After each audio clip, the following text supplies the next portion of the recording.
Hello, HSC 27 batch. So তোমাদের কিন্তু higher ম্যাথের লেকচার শুরু হয়ে গেছে। সো আমরা হচ্ছে যে তোমাদের প্রথম যে অধ্যায়টা বাস্তব সংখ্যা ও সমতা, তার সম্পূর্ণ ক্লাস রেকর্ড করা শেষ। সো আজকে থেকে হচ্ছে আমাদের ইউটিউবে এবং ফেসবুকে ফুল ক্লাসগুলো হচ্ছে ইউটিউবে থাকবে আর কি, সেখান থেকে দেখে নিবা। আর ফেসবুকে হচ্ছে মানে শর্ট শর্ট ক্লিপগুলো থাকবে।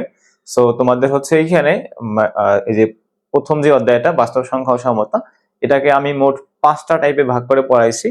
সো 5টা টাইপের জন্য 5টা লেকচার আপলোড হয়ে যাবে। সো জাস্ট ওই 5টা লেকচার দেখে নিলেই হবে।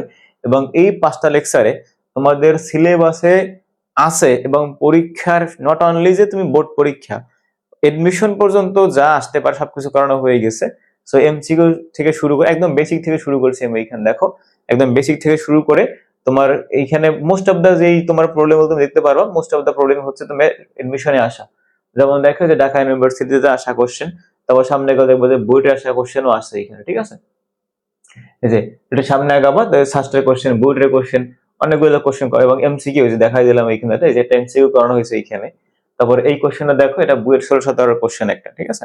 সো তোমরা জাস্ট করবা কি, আমাদের ইউটিউবে হচ্ছে যে আমাদের এই যে প্লেলিস্টে থাকবে, ওটার নামই দেওয়া থাকবে বাস্তব সংখ্যা ও সমতা। সেইখান থেকে জাস্ট হচ্ছে এই ক্লাসগুলো করে ফেলবা, পার্ট বাই পার্ট করবা ক্লাসগুলো, তাহলেই হবে।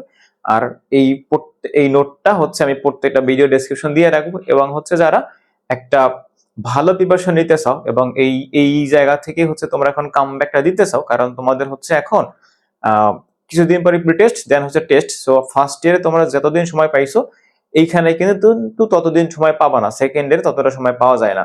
সো কামব্যাক দিতে চাইলে তোমার এখন দিতে হবে। সো কামব্যাক কিভাবে দিতে হবে সে নিয়ে একটা পূর্ণাঙ্গ বিস্তারিত ভিডিও দিব। বাট তোমরা যারা এখনই আমাদের এই যে হায়ার ম্যাথ কামব্যাক ব্যাচে যারা ভর্তি হতে চাও, আমি এই ভিডিও ডেসক্রিপশন বক্সে লিংক দিয়ে রাখবো, জাস্ট ওইখানে গিয়ে রেজিস্ট্রেশন করলেই হবে। তোমাকে হচ্ছে শুধুমাত্র ক্লাস করলেই আর নোট করলেই তোমার হবে না, তোমার অবশ্যই এক্সাম দিয়ে তোমাকে যাচাই করতে হবে যে বাকিদের থেকে তুমি কতটুকু পিছিয়ে আছো। তো এটা যে যাচাই করতে না পারলে কিন্তু তুমি নিজের আসলে খুঁজে পাবা না যে বাকিদের সাথে তোমার আসলে গ্যাপটা কোন জায়গায় বা তুমি কতটুকু আগাই আছো। তো সেজন্য বলবো যে তোমরা হচ্ছে যারা কোর্সে ভর্তি না হইতে চাও, অন্তত পক্ষে এক্সাম গুলো দাও, আমাদের ওয়েবসাইট থেকে এক্সাম দিতে পারো ফ্রিতে। আর যারা হচ্ছে কোর্সে ভর্তি হবা তারা তো সবকিছু পাই যেতেছো। ওকে, সো দেখা হবে পরবর্তী ভিডিওতে। Tata, good bye.